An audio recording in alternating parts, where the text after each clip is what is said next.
Xin chào biên tập viên Bảo Ngọc và quý vị khán giả đang theo dõi đài truyền hình Nghệ An. Vâng, và trước hết xin Thiếu tướng có thể cho biết là về mối quan hệ Việt Nam và Trung Quốc hiện nay và chuyến thăm sắp tới của Chủ tịch Trung Quốc Tập Cận Bình đến Việt Nam thì có gì đặc biệt trong bối cảnh là thế giới đầy biến động như hiện nay? Ngày 12, 13 sắp tới thì Chủ tịch Tổng Bí thư Đảng Cộng sản Trung Quốc Tập Cận Bình sẽ thăm chính thức thăm nhà nước Việt Nam. Về chuyến đi này thì có lẽ chúng ta phải lược qua cái lịch sử quan hệ Việt Nam với Trung Quốc. Ngày 18 tháng Giêng năm 1950, cách đây 73 năm rồi, Việt Nam và Trung Quốc đã chính thức thiết lập quan hệ ngoại giao. Trong suốt hai cuộc kháng chiến chống xâm lược năm 1945, 1954, 1954, 1975, Đảng Cộng sản Trung Quốc, nhân dân Trung Quốc đã giúp đỡ Việt Nam rất nhiệt tình và hiệu quả, góp phần quan trọng vào giành chiến thắng trong cuộc đấu tranh giành độc lập dân tộc. Trong quá trình xây dựng phát triển kinh tế hiện nay, hai nước cùng liên tục hợp tác chặt chẽ với nhau trên các lĩnh vực. Cái hoạt động thường xuyên của lãnh đạo hai nước đã tạo ra một cái nền tảng vững chắc cho mối quan hệ Việt Nam Trung Quốc. Tháng 6 năm 2008, Việt Nam và Trung Quốc nâng cấp quan hệ lên là quan hệ đối tác hợp tác chiến lược toàn diện. Và từ năm 2008 đến bây giờ, quan hệ Trung Quốc-Việt Nam liên tục phát triển. Gần đây nhất, ngày 30 tháng 10 đến mùng 1 tháng 11 năm 2022 năm ngoái, Tổng Bí thư Nguyễn Phú Trọng thăm chính thức Trung Quốc. Đây là chuyến thăm nước ngoài đầu tiên của Tổng Bí thư sau Đại hội 13 của Đảng Cộng sản Việt Nam. Và cũng là khách cao cấp nhất nước ngoài đầu tiên đến Trung Quốc sau Đại hội 20 Đảng Cộng sản Trung Quốc. Năm 2023 này, lãnh đạo Việt Nam dồn dập thăm Trung Quốc. Thủ tướng Phạm Minh Chính đã thăm chính thức Trung Quốc và dự hội nghị thường niên các nhà tiên phong về lần thứ 14 của Diễn đàn Kinh tế Thế giới tại Thiên Tân từ ngày 25-28 tháng 6. 3 tháng sau, Thủ tướng Chính phủ là sang Trung Quốc dự lễ khai mạc hội chợ Trung Quốc ASEAN Expo lần thứ 20 tại Quảng Tây từ ngày 16 đến 19 tháng 9. Đúng một tháng sau, Chủ tịch nước Việt Nam Võ Văn Thưởng sang Trung Quốc dự diễn đàn cấp cao hợp tác kinh tế vành đai và con đường lần thứ 3 tại Bắc Kinh kể từ ngày 17 đến 20 tháng 10 năm 2023 này. Qua tần suất các cuộc thăm viếng lẫn nhau giữa Việt Nam và Trung Quốc nó cho ta thấy là mối quan hệ này đã qua thử thách thời gian lâu dài, đã phát triển vững chắc và đang ở trong trạng thái tiếp tục được thúc đẩy phát triển. Và chuyến đi của thăm Việt Nam của Chủ tịch Tập Cận Bình là một lần nữa góp phần nền tảng vững chắc mối quan hệ Việt Nam Trung Quốc trong thời gian tới đây. Vâng, và có thể thấy là dư luận quốc tế thì cũng đang rất quan tâm đến chuyến thăm Việt Nam sắp tới của Chủ tịch Trung Quốc Tập Cận Bình. Vậy thì Thiếu tướng có thể dự báo về mục đích chuyến thăm lần này không ạ? Về chuyến thăm cấp nhà nước của Chủ tịch Trung Quốc Tập Cận Bình đến Việt Nam, cái mục đích chủ yếu là tiếp tục khẳng định, củng cố cái mối quan hệ đối tác hợp tác chiến lược toàn diện Việt Trung trên tất cả các lĩnh vực: kinh tế, chính trị, an ninh, quốc phòng, đối ngoại, xã hội, văn hóa. Đây là một quan hệ đặc biệt, bởi vì Việt Nam Trung Quốc là núi liền núi, sông liền sông, biển liền biển, là láng giềng. Láng giềng là vĩnh cửu cái mối quan hệ láng giềng là đặc biệt nhất. Cho nên cái mối quan hệ này được thiết lập qua rất nhiều thế hệ lãnh đạo, và mục đích lần này chủ yếu của Chủ tịch Tập Cận Bình đến Việt Nam là tiếp tục thúc đẩy, củng cố và phát triển hơn nữa, sâu sắc hơn, toàn diện hơn cái mối quan hệ đối tác hợp tác chiến lược toàn diện được xây dựng từ năm 2008. Mục đích chủ yếu là như vậy.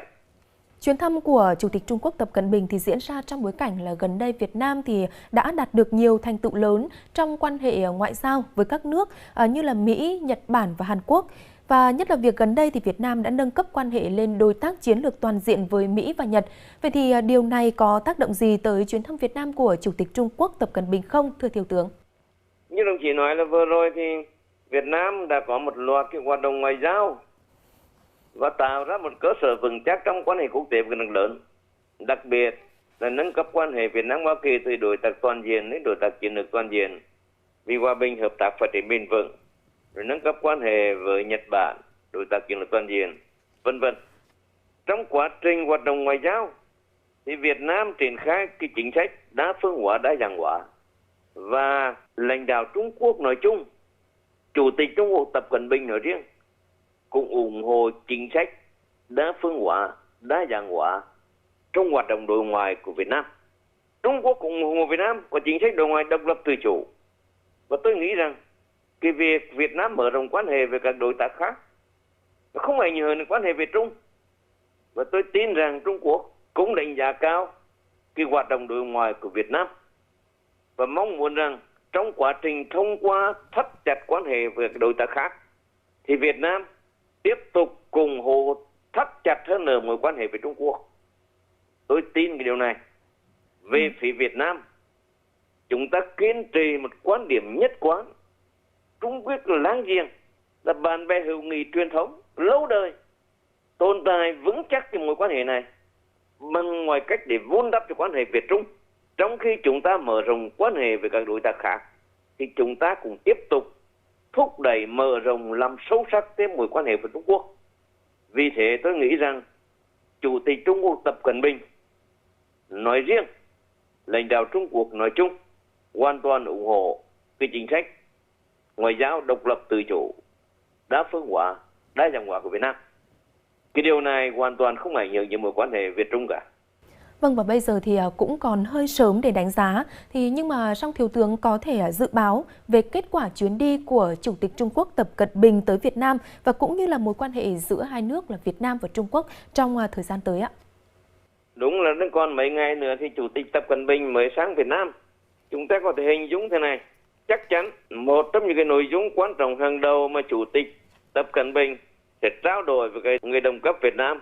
Các đồng cấp Việt Nam là đồng chí Tổng Bí thư, đồng chí Chủ tịch nước và có thể cả người Thủ tướng và Chủ tịch Quốc hội nữa. Vấn đề kinh tế. Cái hợp tác kinh tế là phù hợp với nhu cầu nguyện vọng của Trung Quốc và Việt Nam. Trung Quốc hiện nay sau đại hội 20 đang thay đổi cái mô hình phát triển kinh tế. Nếu như năm 1978 đến năm 2020 cái tốc độ là chủ yếu, Trung Quốc phát triển theo tốc độ, theo quy mô, thì từ đại hội 20 tới năm 2022 Trung Quốc chuyển sang một trạng thái, một phương thức, một tính chất, một giai đoạn phát triển hoàn toàn khác.